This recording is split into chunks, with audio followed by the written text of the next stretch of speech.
Good evening. I want to welcome you to a public forum on stretching transportation dollars in Vermont, finding new money and rethinking the money we have.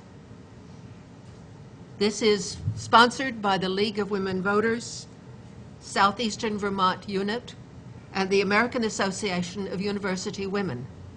I'm Janet Kramer, a member of the League of Women Voters, and I have with me three very important speakers whom I welcome, and I'm very grateful to have you here. The first is Chris Cole, to my left, who is the Director of Policy, Planning, and Intermodal Development at the Vermont Agency of Transportation. He said he was paid by the letter. Having been appointed to this position in March of 2011. Prior to this appointment, he was the general manager at Chittenden County Transportation Authority for 10 years. He oversaw all aspects of the authority. He initiated the first interregional commuter buses in the state and increased ridership by over 65%. Chris was previously employed by the Vermont legislature as a fiscal analyst at the Joint Fiscal Office, and for the New York State Legislature as a policy analyst for the Transportation, Education, and Environmental Conservation Commission. His most challenging job was as stay-at-home dad with his two boys, where he learned patience, how to milk cows, and pick apples. A very accomplished man.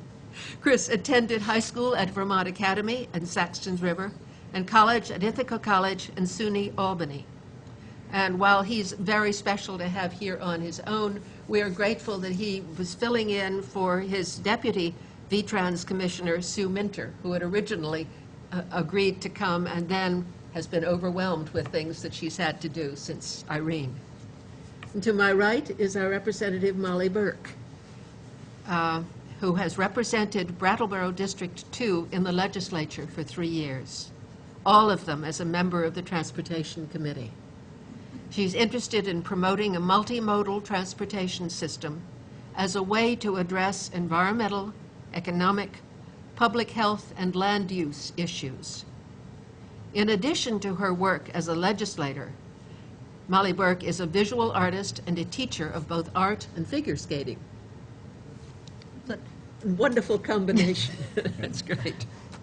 And to Molly's right is Matt Mann, who currently works at the Wyndham Regional Commission, where he manages the transportation, planning, and project development programs.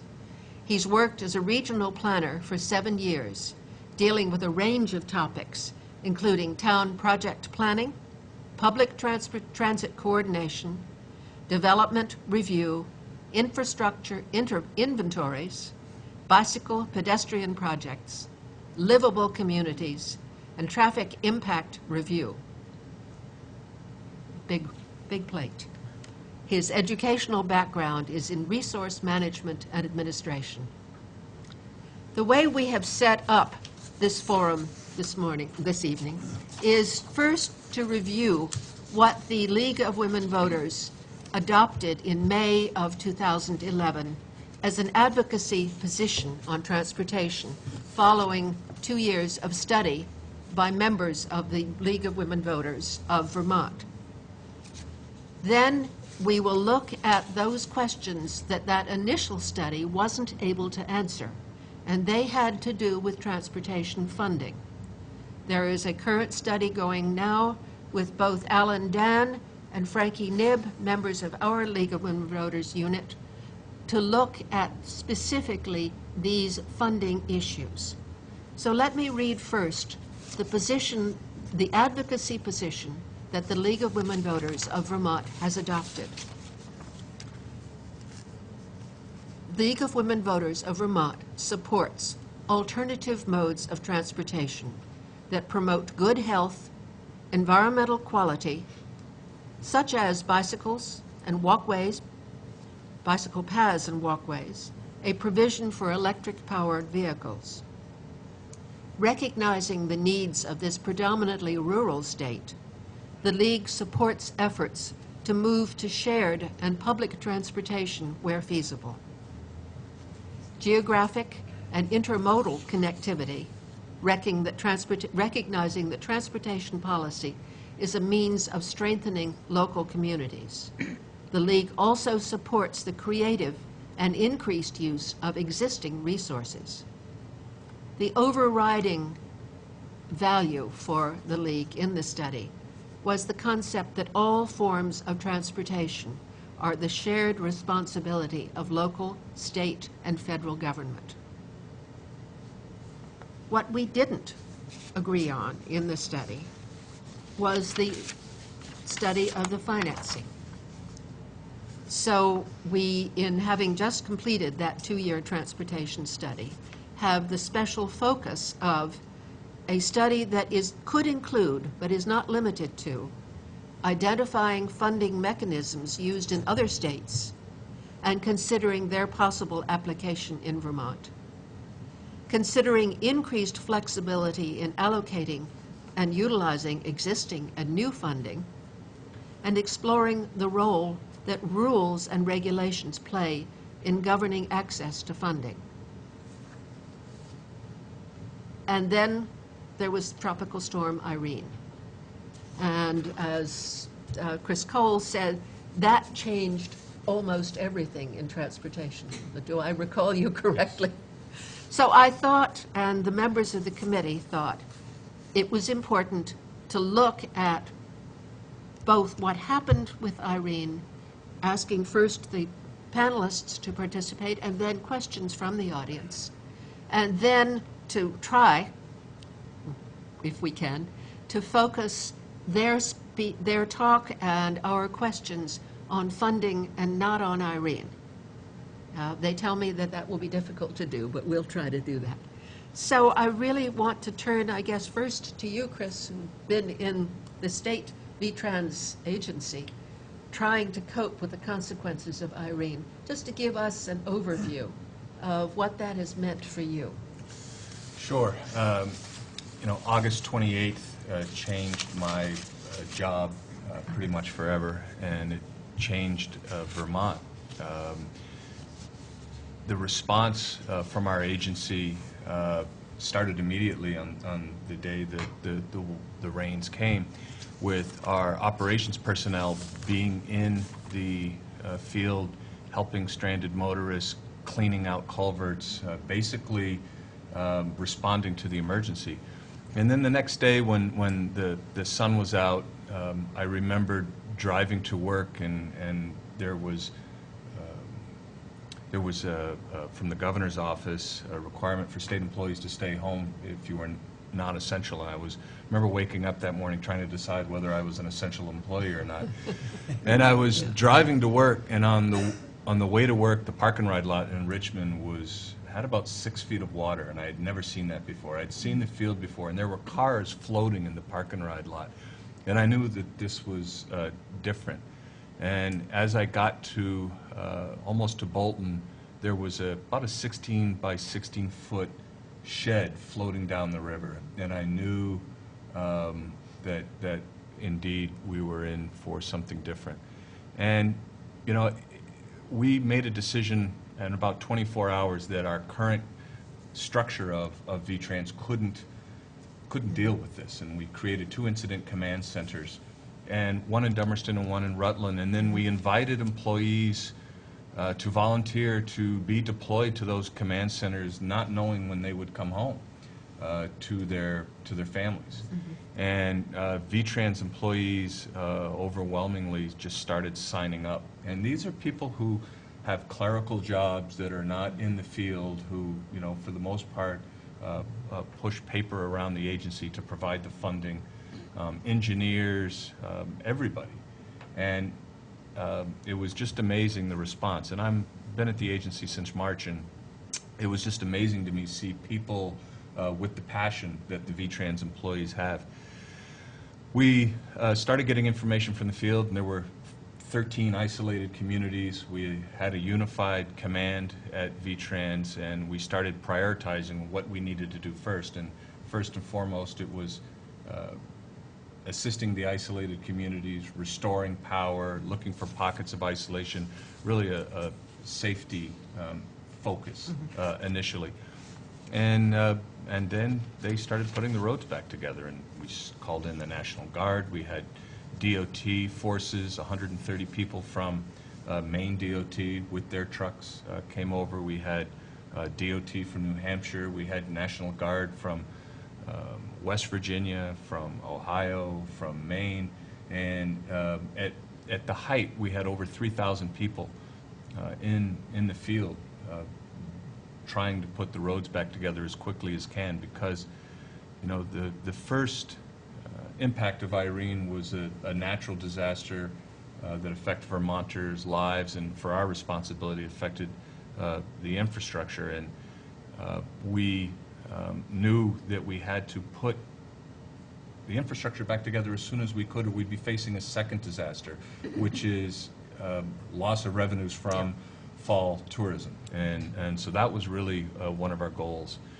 It was about day 4 or 5 into the response that we realized we would not be able to respond to the town's needs as we typically do in these disasters. Our district forces, which are well known by the municipalities in their regions, were needed to fix the state highways. And so we enlisted the RPCs to act in their capacity in providing technical assistance to the municipalities, and hired consultants, and did a lot of work. And that part of the response is still ongoing in terms of assisting municipalities.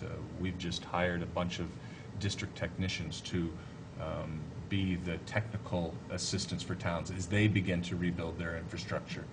And that will be of great assistance to the communities. And I guess I was just really overwhelmed by the professionalism and the commitment. And I think one of the reporters captured it beautifully, that the VTrans employees who were deployed to the field and responded to this disaster had a service beyond self. They were working 18 hours a day, 7 days a week. I remember Labor Day, the secretary issued the order for everybody to not work on Labor Day, to take a day off, and you couldn't pull the employees out of their trucks. They refused to stop. So I think that's had the biggest impact on me, and it really integrated my position within the agency, and I got to know everybody really well, really quickly, working that many hours. I think as the representative from the Regional Planning Commission, the RPC, Matt, you'd be a good person, because to talk further, southern Vermont was much more heavily hit than northern Vermont in South Burlington, where you are called, Chris. So that Yeah, I think the one word that really comes to mind throughout this whole process is collaboration. And I think the RPC's taking the lead from VTrans, but then also with obviously immense town involvement, we're able to document all of the damaged areas along the state highways and bridges, and then in turn was able to get that information onto our website, and then up to the command center up in Burlington, where all that was digitized, and then you were able to actually utilize that information for FEMA use, for federal highway use in the ensuing months, so that then they were able to look at what exactly the damaged areas were from a more of a GIS standpoint, mapping standpoint. And as Chris said, we are continuing to assist the towns in our region with informational resources, technical resources, and FEMA, along with federal highway staff, are going to be here for a long time. But again, it's more of a collaborative partnership effort that we're just going to keep doing. So, Molly. Well, along with that, I just want to say that I think Barb Sondag and the town government here did an amazing job as well. I mean, Barb was out knocking on doors, finding out if people needed FEMA. There was a meeting here. There's a lot of collaboration between FEMA and the town. They were really front and center in this, working with regional planning and with the state. So on that level, it was just everybody worked so well together. And I think personally, the district that I represent, there were the sort of famous picture of the Arts Center. You could see the back of it being taken out by the Whetstone Brook. That's right Yes. down the hill from me. I live on high ground on the brook. And it was quite astounding to just see what kind of damage could be done that water had never come before on that part of the Whetstone. And so there were certainly businesses affected, quite a few in the downtown area down on Flat Street, and that was a big thing. The next day, on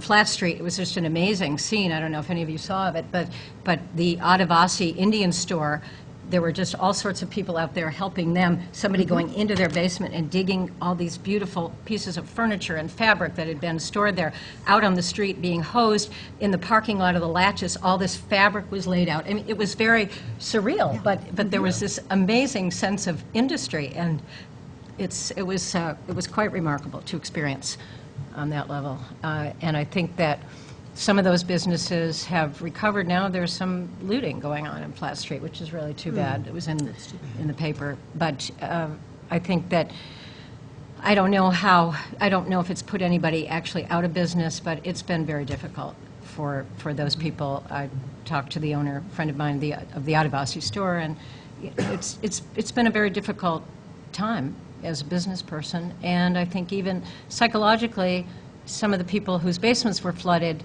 in my district, there is that, they didn't experience losing their houses or anything like that. They're back in their houses. But the psychological impact is really great, particularly for older people, I think. People who've lived in their homes for years and all of a sudden just wonder whether they're safe there. So I think that's a really important thing to consider in this whole thing, is the psychological. We're sort of off the transportation, but we're still on the Irene. But just thinking about, I think that psychological impact is something that's almost a delayed reaction. And it's going to impact people's lives for a long time.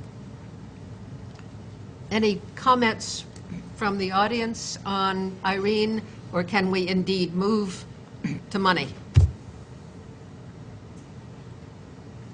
I just want to share, Alan Dan. Just one question. What would we do differently the next time? What would we do differently? What would you all do differently, or have Vermont do differently the next time? I think, speaking for VTrans, we're going through a process right now of interviewing all the employees who were deployed to the incident command centers to try to catalog all the lessons learned, to employ them both in our everyday activities as well as how to respond the next time. I think specifically we would embed A&R river engineers into the incident command system that we established at VTrans. It wasn't until about after the first week that they began showing up on our work sites, because if you remember, they were displaced from Waterbury, had no offices, had no computers, didn't have a place to work from, and we started collaborating with them early on. I think that's one of the real positive things to come out of Irene, is the relationship between two state agencies, VTrans and A&R, and the relationships between river engineers and our structural engineers and our roadway engineers that were forged, sort of in the field of battle in trying to rebuild the infrastructure, that those are enduring relationships that are going to be very positive for the state of Vermont in terms of, addressing the thorny policy question of how, we're a mountain state. There's only so much flat land in our state, and it coincidentally is in the river bottom, river valleys. And so, how does the infrastructure and the rivers and the space that the rivers need to coexist? How do we create those systems that allow that to happen, that both are safe investment for the state in terms of the infrastructure staying, as well as allowing the rivers the movement that they need to do. And I think that'll probably be one of the bigger policy questions that gets addressed at the legislative session that's upcoming. For our viewers who might not know what ANR is. Oh, I'm sorry, I speak in government Well, jargon. It's the just trying Agency to- of Natural Resources. Okay, great. And the Department of Environmental Conservation is where Mm-hmm.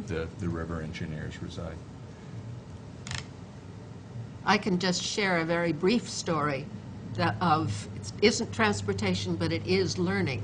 That in a hearing that we had with one of the senior housing complexes in Brattleboro, talking about concerns, there was a small river behind. Well, they've never seen that flood, and that was the Whetstone. This was the Hayes Court residents talking about the planning for trying to rebuild. And indeed, not only building roads, but building residential buildings need to take into consideration flooding in a way that I don't think we've done so before. Well, there's an interesting, I think, incident that probably everybody in Brattleboro knows about, is that the New England Youth Theater, which was a retrofitted building, had a very simple floodgate that were put in when the building was turned into a theater. And there was a very simple technology that went in front of the glass doors of these panels, metal panels that fit into brackets. And the water was swirling around the building, and only a little bit of water got in. It was just sort of an amazing thing that happened to happen. I don't know if it was the engineer or the architect or whatever who suggested that, but a simple low-tech solution that made a big difference in the flood. Judy? Yes, I wanted to ask Molly in particular if she had any opinion about how the Brattleboro Housing Authority is going to proceed on rebuilding, or whether the I think Janet is actually the person to ask for that, because you're on the board. I'm one of the housing commissioners. Yeah, she's a- And indeed, what the Brattleboro Housing Authority is going to do, and there was a story in the paper today, we are stepping back, taking a whole new look at both Hayes Court and Melrose Terrace, and I hope encompassing the Glen Park, trailer park, because all of that is part of the river floodway, and including residents to spend a lot of time, probably spend a year, thinking about what would be appropriate. Now, I want to follow my own best efforts and move us from Tropical Storm Irene to, indeed, transportation funding. And Chris Cole, may I ask you to start with looking at the VTrans funding mechanisms in Vermont? Could existing funds be reallocated or used in better ways, and new funds, innovations, and priority setting in this area? Sure, happy to. Thank you. So this forum was timed perfectly because today the governor released the final comprehensive energy plan, which has a big transportation sector section in it. And the goal of the plan is by 2050 that Vermont will be using 90% of our total energy, which includes the transportation sector, from renewable sources. And it's a bold plan with specific goals, and I'll go through some of them in the transportation sector because it's going to lead me to this question. Okay. 25% of all the vehicles registered in Vermont will be powered by renewable sources by 2030. We're going to increase the number of medium and heavy-duty vehicles powered by biodiesel or compressed natural gas by 10% by 2030. We're going to keep the vehicle miles traveled, those are vehicle miles traveled by cars, annual growth rate to 1.5%, which is half the national average. Vehicle miles traveled per capita will not increase from the 2011 base year. We're going to increase public transportation ridership by 110% to 8.7 million annual trips by 2030. We're going to quadruple passenger rail trips to 400,000 Vermont-based trips by 2030, triple the number of park and ride spaces to 3,426 by 2030, double the amount of freight rail tonnage in the state from 2011 to 2030. reduce the share of single occupancy vehicle commute trips by 20% by 2030, double bicycle and pedestrian share of commute trips to 15.6% in 2030, and double rideshare commute trips to 21% of all the commuter trips. And then there's a bunch of other goals and specific strategies to achieve those goals that I just said. But goal number 3 in the transportation section of the Comprehensive Energy Plan is transportation funding. Because transportation fund, the state fund for Vermont, is really composed of 3 sources. DMV fees, Department of Motor Vehicle fees, purchase and use tax, and the gas tax. And they're roughly 1/3 each in what they contribute to the transportation fund. If we are successful in achieving the transportation goals in the Comprehensive Energy Plan, we're going to reduce the gas tax revenue that comes into the transportation fund, and we're going to reduce the available revenues we have to take care of the highways and the bridges. So it's an interesting dynamic in that as you're successful in achieving the results of renewable energy, you're actually reducing the funding available to take care of the infrastructure, which we all know we need for a healthy and vibrant economy and safe mobility for all Vermonters. So we recognize that we need to begin the planning process as we start implementing some of these items, and we are beginning implementation of the Comprehensive Energy Plan with the FY13 budget that the governor will be rolling out in a couple of weeks. We recognize we need to begin the planning process to replace the gas tax with a different type of revenue stream. And we're currently looking at other states and what they're utilizing. There's several pilot studies going on.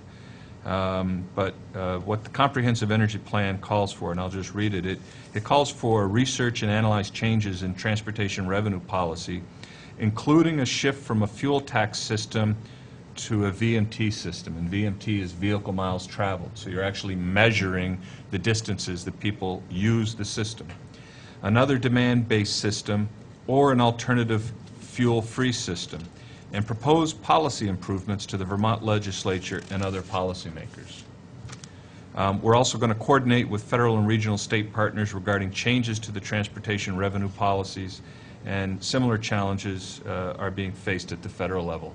So the federal government, as their federal gas tax dollars are decreasing, and the state, as our state gas tax dollars have been decreasing over the years because cars are more efficient, people are driving less miles. Vermont's vehicle miles traveled has been going down since 2006. The poor economy is a contributing factor since 2008.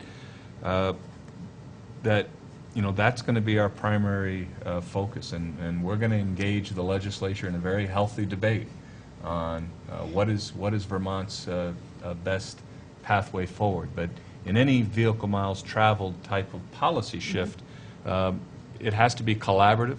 It either has to be regional, or it really needs to be national. And I personally think that's where the future lies.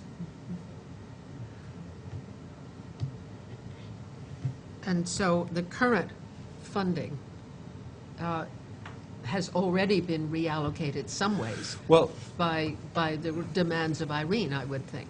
yes. We've just reallocated for fiscal year 12, the year we're in now, $5 million. So we took money out of the budget, and it's our budget adjustment proposal to the legislature to reallocate $5 million of state funds to address Irene-related damage that isn't covered by a federal program.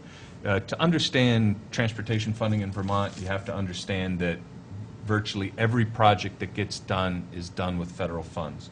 The only state-only projects we do with just state funds are rail projects, because there isn't a federal program for that, and snowplow, our maintenance budget, because the federal government doesn't pay for funding for that. Yeah. Everything else comes with federal funds and all the wonderful strings that they put on that money to accomplish their national goals, which are archaeological, the National Environmental Protection Act. There's a variety of impacts that we have to watch out for when we do a transportation project. So we really have to look to the federal government for flexibility in the funding that they give us and how we match their funds with our state funds. And so in terms of what is coming down from the federal government, there was a recent bill that was reported out of the Energy and Public Works Committee in the Senate where they took 16 separate categories of federal transportation funding and condensed it to 6.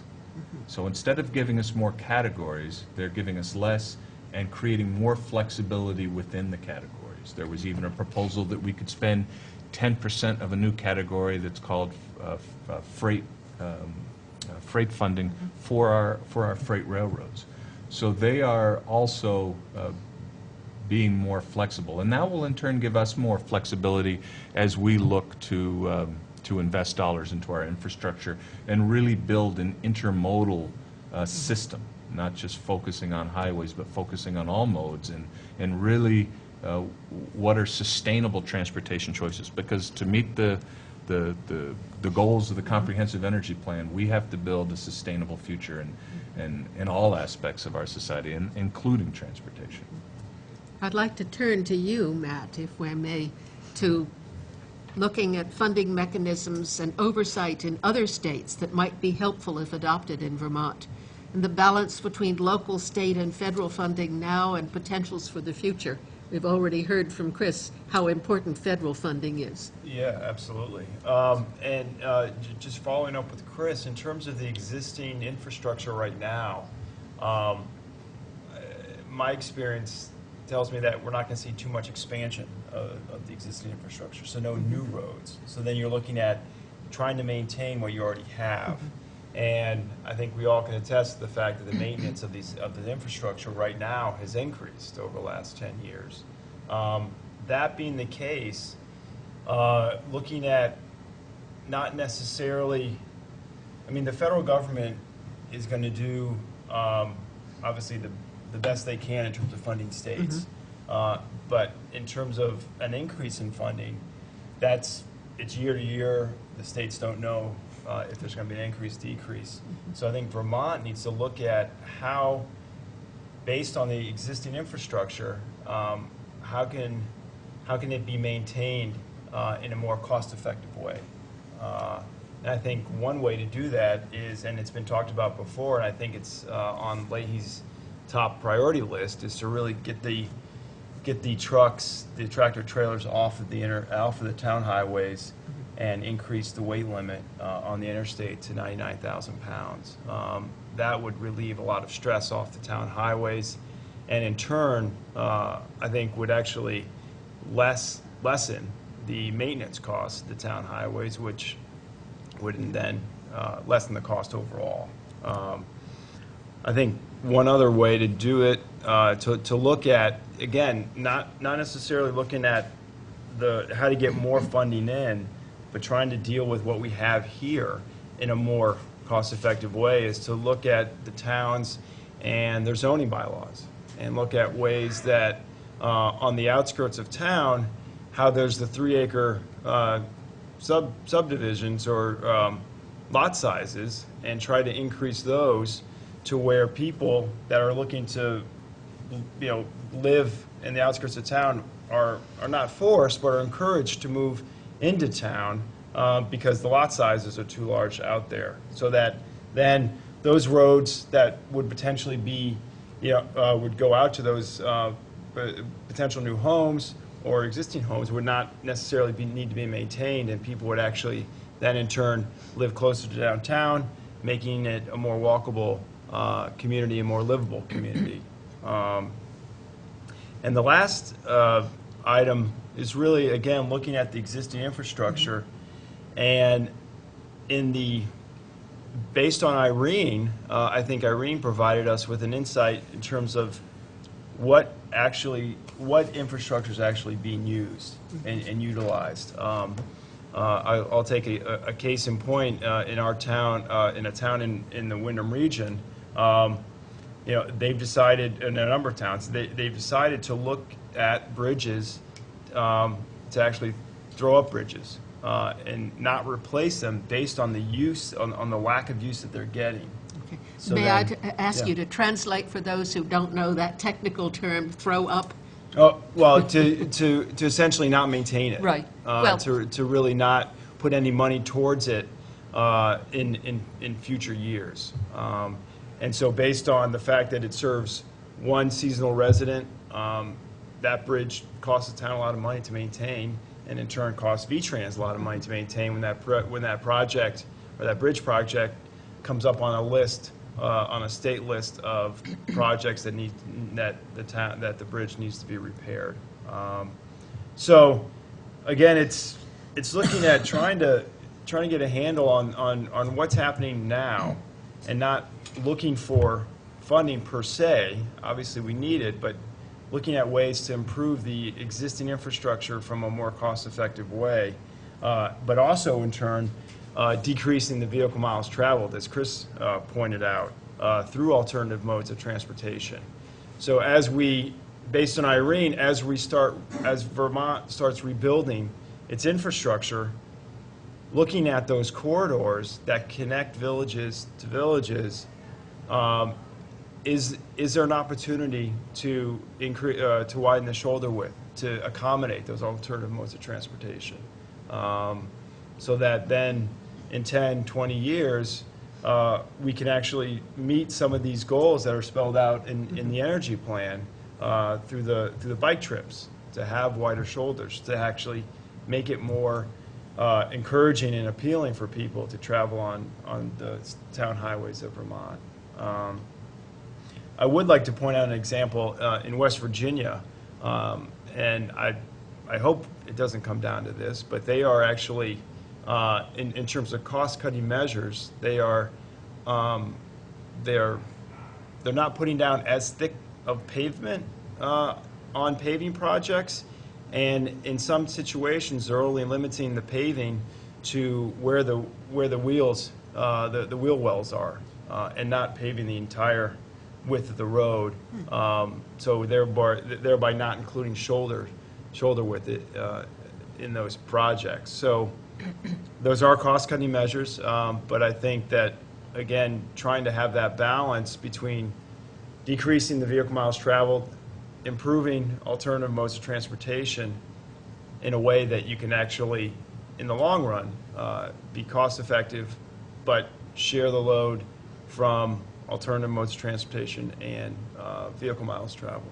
So That would be sort of work against having a bike path as part of an infrastructure road if you were not paving the sideways. Right, that would. So Yeah, it's doing that. thinking short-term and long-term that's going to be a question. Are there other states besides West Virginia that present some models for us in terms of funding mechanisms? Well, Vermont, actually, I don't know in terms of how states and how other rural states flex what they get, what funding they receive from the federal government. I do know that here in Vermont, and maybe Chris can chime in terms of the public transit funding that Vermont flexes from the federal dollars that come in. I believe it's second only to California per capita. Really? So Vermont stretches that federal dollars just in terms of public transit, probably the farthest it can be stretched. So I would say that's a huge compliment for what V-Trans is doing right now, and how they're encouraging public transit statewide.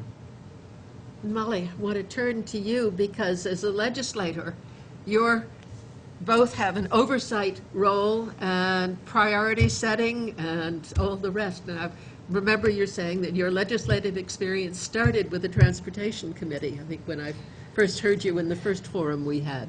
And I requested being on the Transportation Committee because I've been interested in multimodal transportation for a long time, concerned about climate change and all the other issues that we get with congestion and pollution and bad health and all of the rest, with depending on solely on the automobile. But I have to say, I'm really excited by this conversation, what's going on at the state level. There was a sea change this year in committee. I had been in the legislature for 2 years, and this year when Deputy Secretary came in and talked about the priorities of the Agency of Transportation to increase public transit and other kinds of transit, bicycle, pedestrian.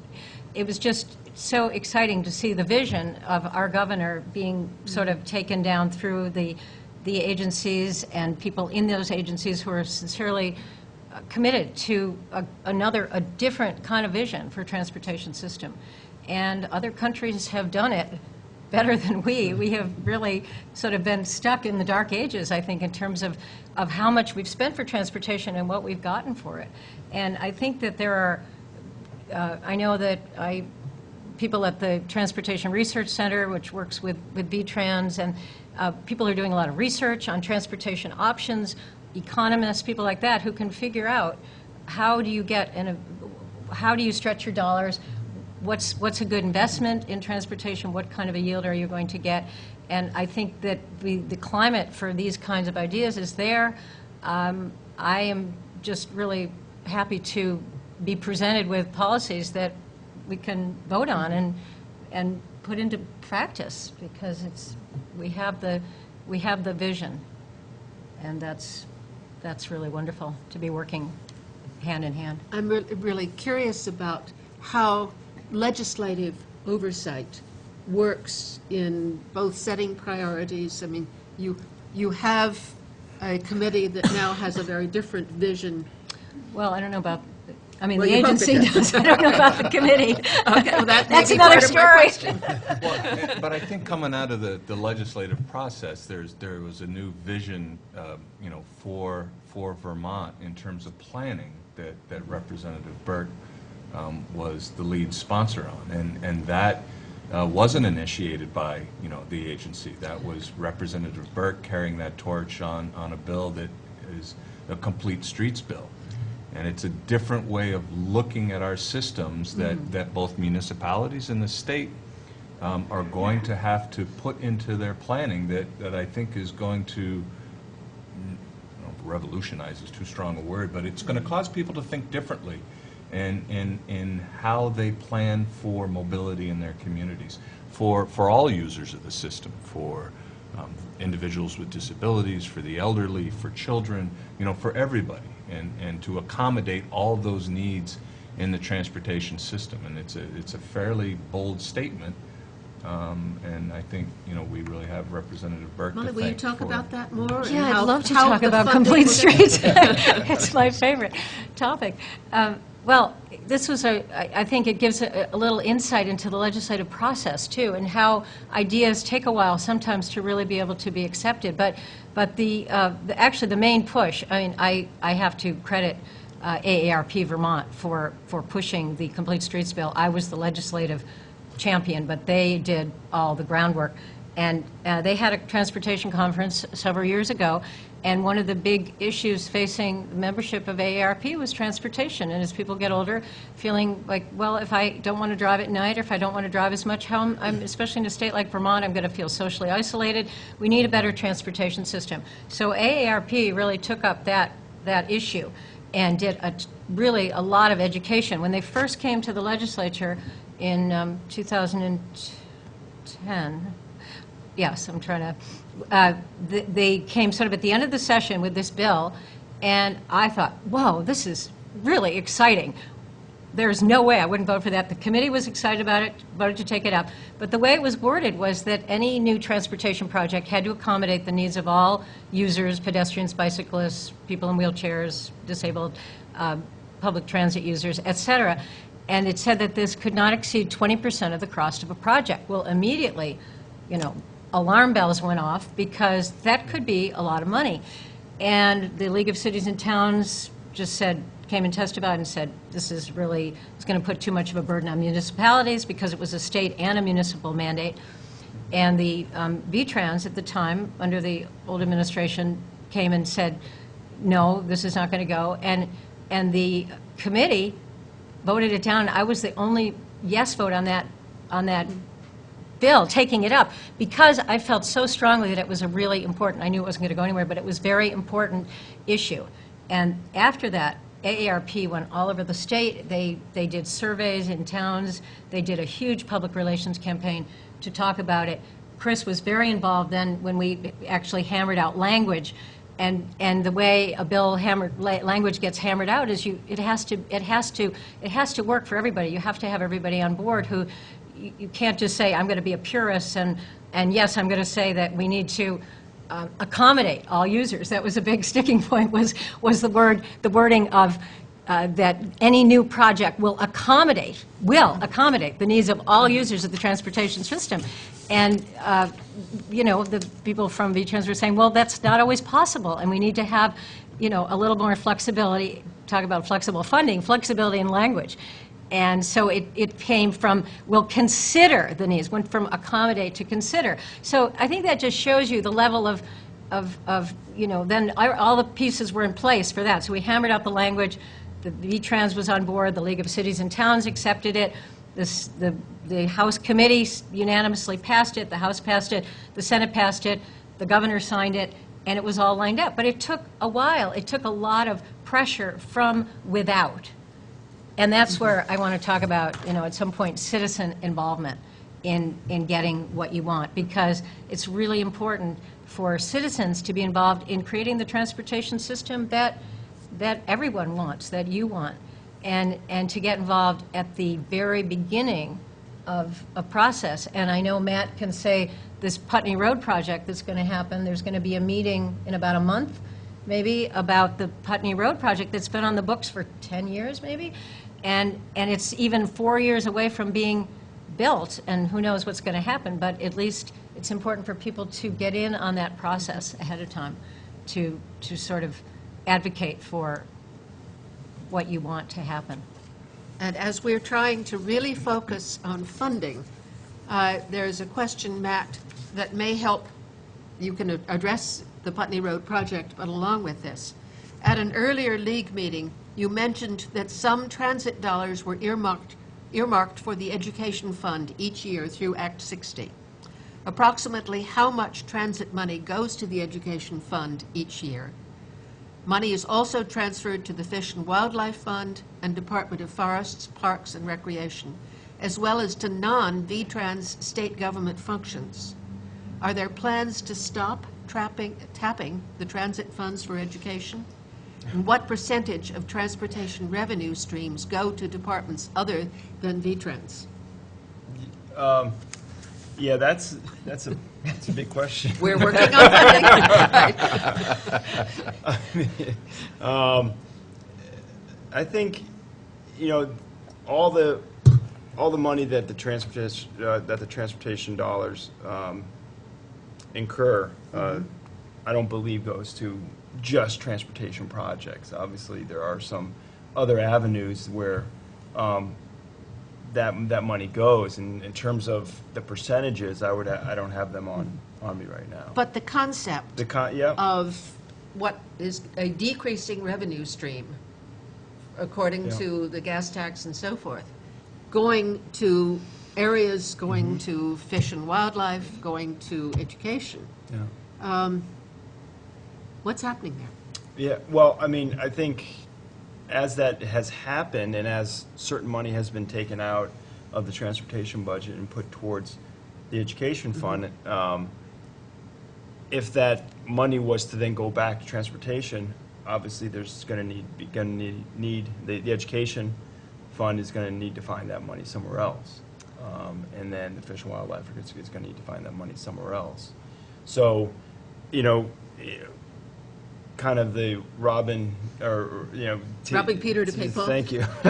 is a kind of a classic scenario right there, in terms of, I think over the years that money has slowly gotten back into the transportation budget, you know, to the extent that it's obviously not back to 100%. But the Wyndham Regional Transportation Committee, in terms of supporting the gas tax, said that we'll support an increase in the gas tax, but first, the money the transportation budget has to be fully funded in terms of having all that money allocated towards transportation projects. And again, I think that's a statement that the committee supports, but in terms of the actuality of finding that money to replace that money that's currently going to education and other departments, I think would be difficult to do. at That least in sounds the like a short term. legislative oversight issue, too. Yeah. Yes, and there's one member of my committee who is harping on this all the time about making the transportation fund whole. But I do want to say that, and Allison Ballars is here, who used to be the Director of Youth Services, and there's a project in the works that has been a little bit delayed by the Irene effect, but to use school buses and sort of to sort of double school buses and transportation for others, particularly in the West River Valley. And there was a grant that was written, research grant to the Jeffords Center, and they are now studying this issue. So if we're talking about education, these push-pull, who's going to get the money, is education going to get money, transportation, I think there are avenues for possible collaboration or new ways of thinking about how we do our transportation, how we do different kinds of funding. So Interesting that touches on a question that was given me. Are Vermont school buses being used for public transportation? Are school youngsters using public transportation? What percentage are using Shanksmere, which for those who don't know the old way of saying are walking to school? And what are the cost and funding considerations? So it's open for all of you. Yeah, just to follow up on that grant, the Wyndham Regional Commission is in partnership with Youth Services now, and that request for proposals is due in January for consultants to actually look into the mechanisms to coordinate and collaborate service for youth, but then also for the overall residents of Wyndham County from a public transit standpoint. So are Vermont school buses being used for public transportation? No, not to my knowledge. There's an overwhelming desire from a public viewpoint when you look at school buses that are sitting idle for most of the day. They transport it 2 times during the day, and it's a common question, that I always got when I was managing CCTA. Why don't we use the school buses for public transportation? But they're yellow buses that provide a specific purpose. They have red lights that stop when children get on and off, and you can really use a public transportation system for transportation to education when you are in a city. So Burlington doesn't provide yellow school bus transportation. They use the city bus system to move kids around the city to go to school. Same with New York City. They don't provide any school bus transportation. When you get a concentration of people living and using land in a certain way, you get efficiencies in transportation, walking, bicycling, and transit. And it's something that Matt touched on earlier. Yes, absolutely. And, in terms of, the connection between land use and transportation, when you have a rural state such as we do, and when you encourage 10-acre development, and everybody has their 10 acres, and we have been spreading out from our village, town, and city centers, you end up with a transportation system that is a high-cost, higher polluting system than people living in a more dense environment and then going out to the countryside to recreate, to hunt and fish and ski and hike. And it's a different model.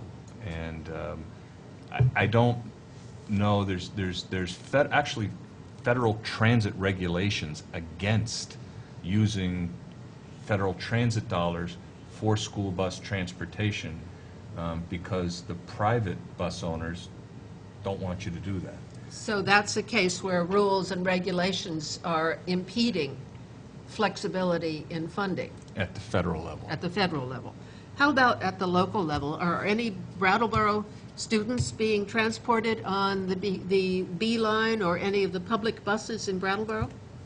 Oh, Some- yeah, absolutely. Some Yes. do, some of the high school kids get the bus. One of the things that we did in Chittenden County, and it wasn't just with Burlington, it was South Burlington as well, is the school district decided, rather than have all the parents drive the kids to school, and some of the kids didn't want to ride the school bus, they would prefer to ride the city bus. The school started subsidizing the students to ride the city bus, and the ridership went way up. University of Vermont, Champlain College, St. Michael's College, all pay for their students to ride the bus system. And they've actually grown their campuses, in UVM's case, have taken parking lots and put up dorms because there are so many students who ride the system. They pay CCTA about $30,000 a month in ridership fees for all the students using that system. Does that make a difference then in the Oh. the cross-funding from the educational institutions to help subsidize the public bus system or not? No. No. No. Okay. The thing with the transportation fund and taxes is most taxpayers view user fees, gas taxes, registration fees, DMV fees, as fees they pay to use the transportation system. And there is this expectation that's ingrained in people that those fees will go into a fund and support the transportation network. And in some instances, Vermont appropriates dollars from the transportation fund, and now it's really only for the Vermont State Police. It's about $29 million a year. 10 years ago, it used to be $42 million. So the legislature and the various administrations have been reducing that amount, recognizing that we need to keep investing in our infrastructure. The issue of when you raise a tax and then you determine which of the three funds it goes to is really a separate issue, because when you think about where taxes come from at the local level, the state level, and the federal level, they all come from the same place, which are you and me. Right. And different levels of government support different levels of function, and it's really a blend of those that make it work, and the collaboration between the different levels of government that make these investments work. And to Matt's point, if it's the purchase and use tax for vehicles that's in the ed fund, if you pull that out and put it to the transportation fund, we will use those monies wisely and invest in the infrastructure, yet at the same time, what will happen is individual Vermonters' real estate taxes, their property taxes will go up. And that probably isn't something that would be particularly popular. So in government, it's always a balancing act between the competing needs. I know we're talking about transportation tonight, but what Irene has demonstrated to me, and I said I wouldn't go back there, but I am, is, we had 1,200 homes in Vermont that were wiped away. And we have a really big housing issue right now in Vermont, affordable housing for just those individuals, not to mention other individuals. And so now you begin weighing competing priorities between housing, between transportation, between the environment, between education. And that all gets sorted out with the governor recommending the budget to the legislature, and then the legislature weighs all those priorities.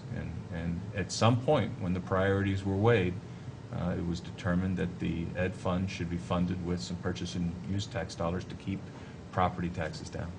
Molly, it's the question, will the state legislature be considering any new funding mechanisms for transportation in the coming legislative year that will support existing road and public transportation projects? We'll have to see. I don't think there's a big appetite for, it all depends on what it means and where it's coming from and fairness and all sorts of things. But as Chris just said, it's always a balancing act, and sometimes there are just no good choices. You're deciding between two equally. It's like you get requests for money at this time of year from all these wonderful organizations, and you can't give to them unless you have a lot of money, and you have to decide which one are you going to choose. So there are often some very, very hard decisions that have to be made about funding choices, and then you've got the whole issue of the cuts in human services. But I'm just thinking in terms of setting priorities. Does the legislature have a short-term, longer-term way of setting priorities for, particularly for transportation, because we're talking about Well, that. that usually comes, usually the governor will present a budget, the transportation budget will come to us, with their priorities, and then that's where we discuss them, and the allocation of money and all of that. So it's a presentation, and then we sort of play with that. Well, look over, and every project gets scrutiny about, what's going to happen. Usually you go down, you can't, something's, you're looking through the book and you go, oh my gosh, how come there's so much money going to that project? You get that question answered. You call in people from VTrans. There's a total communication going on about what their priorities are, and then they might get questions. So it's hard to predict exactly what's going to happen this year, particularly. Well, that also connects with how much we use transportation bonding, fund management, public-private partnerships to supplement traditional transportation revenues. Can you give me an example, perhaps, Matt, of public-private partnerships in transportation? And I don't know, which is why I'm asking you the question.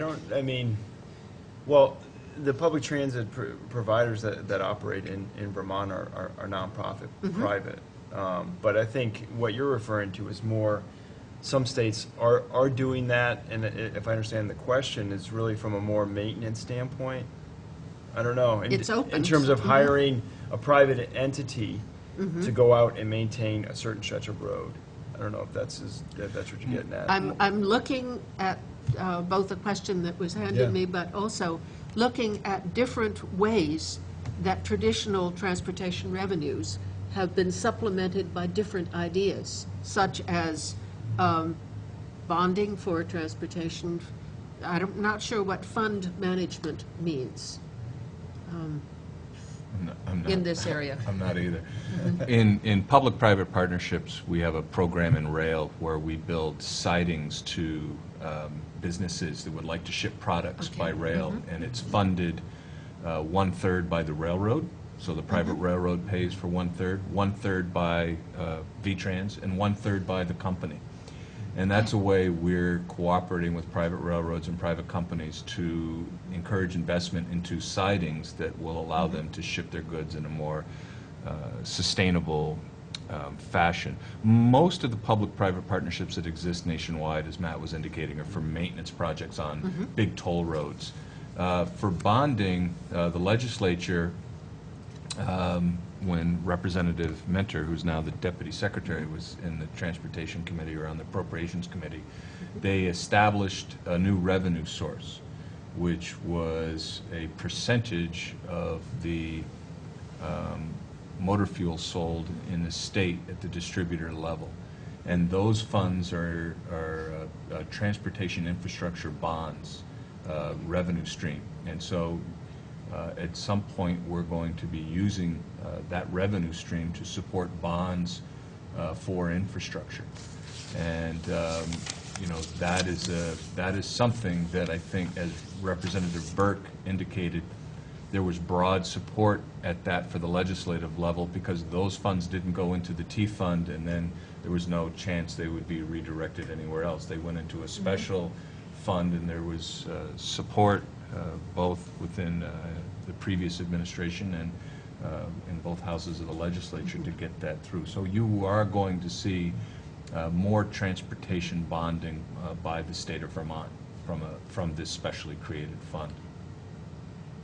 You mentioned trying to, and I'm not sure I have written down the language for it, to shift from the gasoline tax to a tax on miles driven. Yep. How could you do that? How would you do that? There's a variety of different ways to do it. There's technology that can just keep track of how many miles you travel. When you get your inspection each year, they can look at your odometer reading and see you traveled this much this year, you traveled that much, and then you pay a fee, per mile that you travel. The problem with that type of system is it doesn't pick up all the free users of the system. So if you think about all the people that come up to our beautiful state in October to look at the foliage. They're not paying a gas tax anymore. There's a vehicle miles traveled, and how are we capturing them? So any type of vehicle miles traveled type of fee structure really needs to be done, in my opinion, on a national level, so that everybody's paying into it. And in fact, we do tax under this policy right now. We do it for commercial motor vehicles. So we have two kinds of fees for commercial motor vehicles, the big 18-wheeler trucks.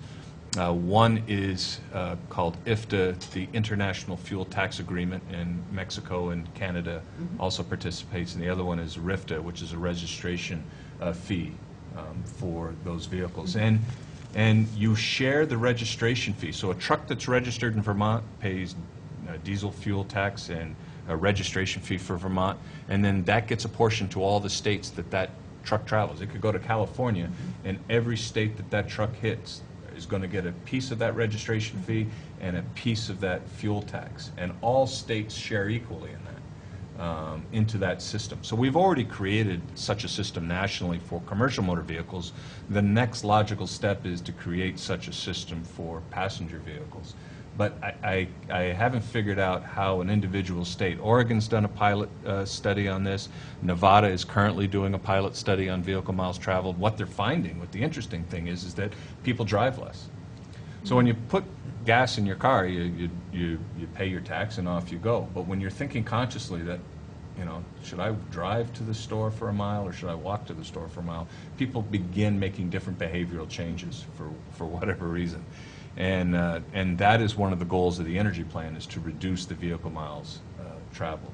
So I think you're going to see a lot of this debate going on both within New England as well at the federal level on how do you keep the revenues coming in for states to be able to manage the infrastructure.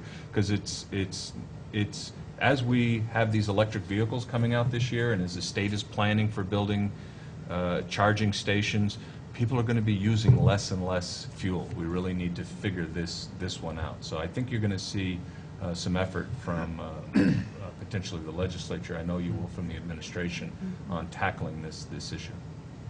Well, for all panelists, you mentioned that we are very dependent on federal dollars for our transit projects. What do you expect to see happen to those federal dollars when major cuts are being made across the board in Washington? What alternative revenue sources would you like to see implemented? We've certainly talked about some alternatives, but let's do some blue sky guessing about federal dollars. Well, the Congress is committed to level funding. That both the Senate and the House have agreed that they're going to try and level fund. That means they're going to have to come up with about $12 billion in new revenues to level fund, because they spent down the Highway Trust Fund in the last reauthorization bill. And the plan is right now to do a 2-year reauthorization bill at the current funding levels. But the way things work in Washington, I'll believe it when I see it. They haven't been especially productive in terms of getting together and agreeing on policy ways forward. So I wouldn't expect any more dollars than we're currently getting, and I think, you know, the funding piece is one half of the puzzle. The other half of the puzzle is how you use the funding. And I think it's incumbent upon our agency to ensure that we're using the dollars we get in the most efficient manner. One of the things of Irene, one of the things that it taught us was that we were able to build a lot of infrastructure in a short amount of time. And part of it was not going through all of the processes that we normally go through. We didn't go through the public process. We didn't go through the right-of-way process. We didn't go through the environmental permitting process, although we had them on our job sites telling us what to do. But we didn't go through all the normal processes, and we were able to build infrastructure in 2 months that would normally take us 10 years. And so, you know, we're going to look at all of those processes and determine how we can manage them better. I know we have a legislative proposal on right-of-way process that will be going to the legislature this year. But one of the things we need to capture as an agency is the sense of urgency, because that's really what got things done in a short amount of time. It was a tremendous sense of urgency by everyone involved that this was important work. And if we can capture that in our everyday discharge of our duties, I think we will be using the dollars most efficiently. The other thing we need to do is innovate, and we're creating a VTrans Innovation Council to capture innovation ideas and to systematically incorporate innovation into our agencies. We built a bridge in Newark, Vermont this summer. It took us 3 months from design to completion of the project at a cost of $340,000. Typically, that bridge would take 8 years and cost $1.5 million. All right, so that's $1.2 million we have to spend on other projects, other bridge projects. Now, how did we do it? We closed the road, and we didn't build a temporary bridge, and we didn't have flaggers, and we didn't demobilize the equipment each day. And all of those are cost savings. We didn't have to go through a right-of-way acquisition. We didn't have to go through the federal NEPA process by getting out of the right-of-way and building the temporary bridge. Closing roads inconveniences Vermonters. The folks in Brighton had a 25-mile detour to go to work every day for 3 weeks, and it cost them additional dollars to do so. But it saved Vermonters, as a group, taxpayers, $1.2 million. And so we're going to be making these balancing judgments as we move forward, and that's one of the big lessons of Irene, is that we can build things quicker and with less funds if we can close roads for a brief amount of time, inconvenience communities, while we give them and build for them a new piece of infrastructure that will last for a long time. And I think that's going to be a conversation we're going to be having with the legislature this I'm just year. going to invite Matt and Molly to comment on that, and particularly on federal funds, or just this whole area that we're talking about. Yeah, I totally agree with what Chris has stated. I don't think that we should rely on any increase of federal dollars for any improvements in the transportation infrastructure. And I think in terms of looking at our own infrastructure and seeing how we can actually do what Chris just said in terms of making it, stretching the dollars, having more cost-effective projects with the same result. You know, you're not cutting corners. You're not within the construction project. You're doing everything basically the same, so you have a solid, well-built bridge. But like Chris was saying, in terms of some of the permitting, some of the inconvenience that might have to happen in order, in the long run, to save Vermonters a lot of money, I think that should be looked at, at all aspects. And then again, looking at other mechanisms in terms of relieving the infrastructure by putting more things on rail, by multimodalizing the system as well, so that you're not just relying on the interstate to get your goods from point A to point B, that you're actually balancing that out with, now with the with the soon-to-be improvements to the rail infrastructure and track improvements, then you're going to be able to move more goods in a more efficient manner. But that is an example of the track improvements, isn't it, of federal dollars coming into Vermont? Yes. Specifically stimulus. Specifically stimulus funds, Yeah. right. Yeah. Molly, do you think that Vermonters would be willing to say, we're going to save money if we can be a little inconvenienced? You never know how people are going to react. I think, the idea needs to be sold. It needs communication. Maybe there's some way, if people have to drive an extra 25 miles, maybe there's some way that they can get reimbursed or something like that for some. But, at the same time, there was huge inconvenience caused by the immediate closure of the Champlain Bridge a couple of years ago. I mean, immediately they closed the bridge down and people had 100-mile commutes. I mean, it was a major, and that, all of a sudden the bridge was unsafe. So we need to really be thinking about things like that, maintaining the infrastructure, making sure that it's safe, and making those decisions. I think that, regarding our federal dollars, as my understanding, that Vermont came out really well in the last highway reauthorization, and I think we have really great champions in Washington who are working very hard for us, Sanders and Leahy and Welch, to get us the money that we depend upon. And I just think one more thing, we do have to be really careful about, and I totally agree, we need to wade through bureaucracy and make things more efficient. We also need to have ANR, Agency of Natural Resources, on site, make sure that the environmental protections are there, because there were concerns about some people with bulldozers in the way that things were done. In And stream I'm beds not, kind of thing. I'm not I mean, there was an emergency situation and things needed to be taken care of. But I think going forward, I've seen some people saying, oh, well, this shows that we don't need any of those protections or anything. And I think that it's important to be efficient and bring all the players involved so that things are done in the right way. In some ways, I'm hearing from the three of you that Vermont is one of the leaders in figuring out how to fund and support transportation.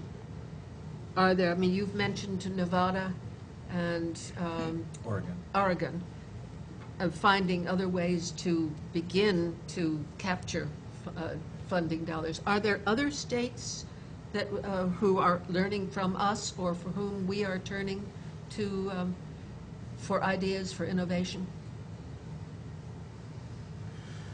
Well, in the public transportation world, there are other states that look to Vermont, as Matt said, as a leader, because what we do is we take highway dollars and we put them over to our public transportation systems, both to buy buses so that we have safe buses for our community to use, as well as to provide for new services. You know, and Vermont about 8 years ago went on an investment in public transportation services for commuter services to connect regions and connect communities, and that allows Vermonters to commute to work in a more affordable fashion. And so I think that's an area where we're leading the country. You know, we were the first state to have our own design standards, so we don't have to build federal funded bridges to the federal code. We can build them so that they're right size for Vermont communities.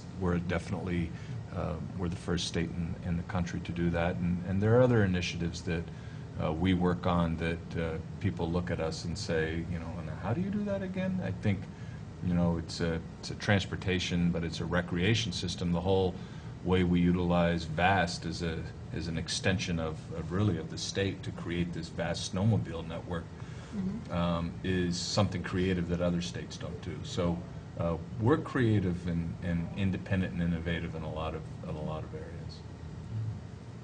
Yeah, I mean, I think just stepping back a little bit, I think we're fortunate in Vermont to actually have the relationship we do have with our legislature, you know, and having that personal connection, so that you're able to connect with the representatives that represent you up at the State House. And I think that helps in terms of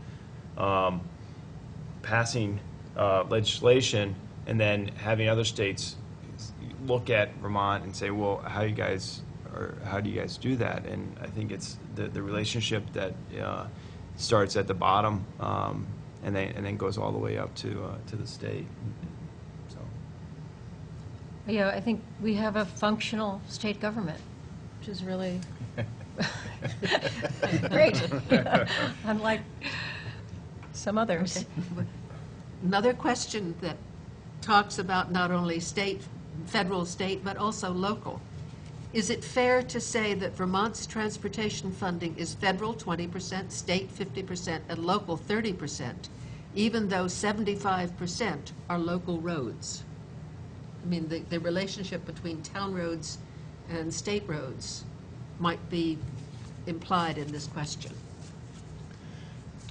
I don't know if it's fair to say that. I know for the state highway budget, it's fair to say that it's about 50-50 federal and state funds. I don't know the amount of local funds to maintain. I think your percentages are right on the percentage of town roads compared to state roads. But I don't really know what the towns spend on.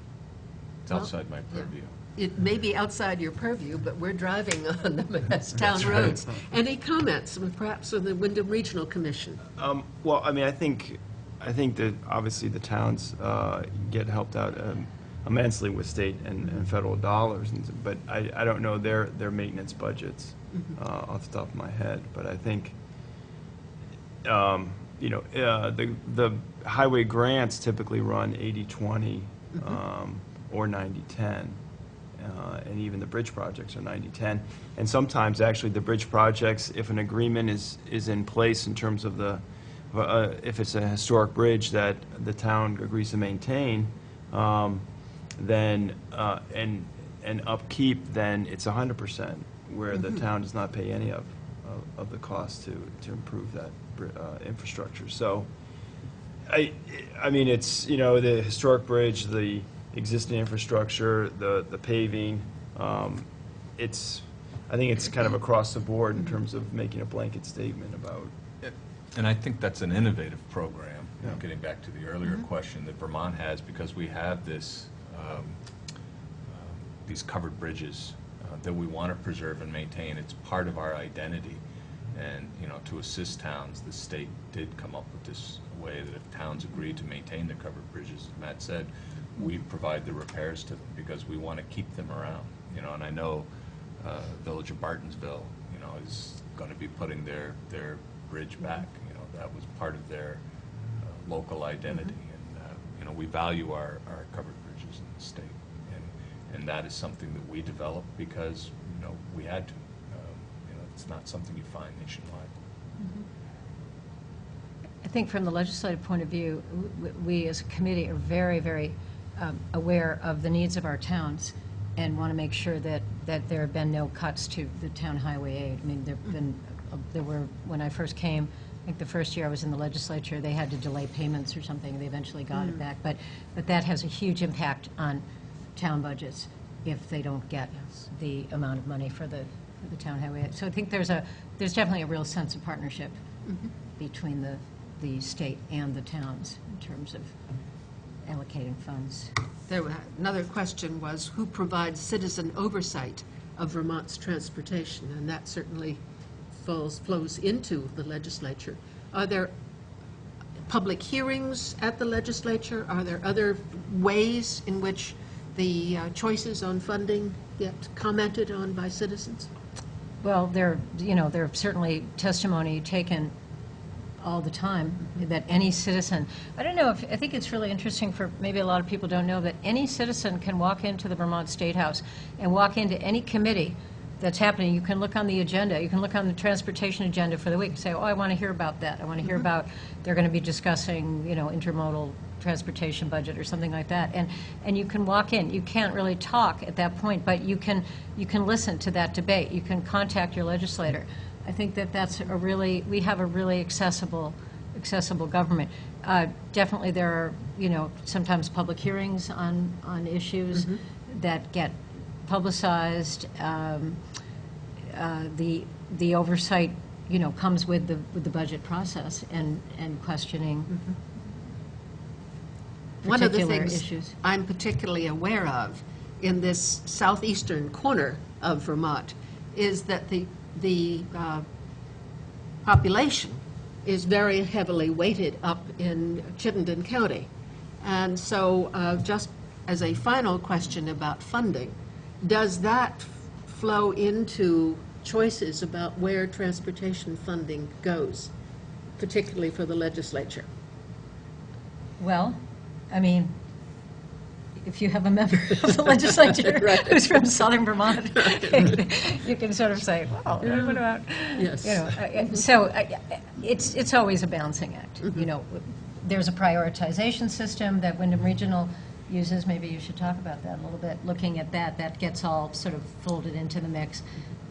Each regional planning commission submits, that's part of the prioritization process. VTrans has prioritizes. I mean, it's a complicated process.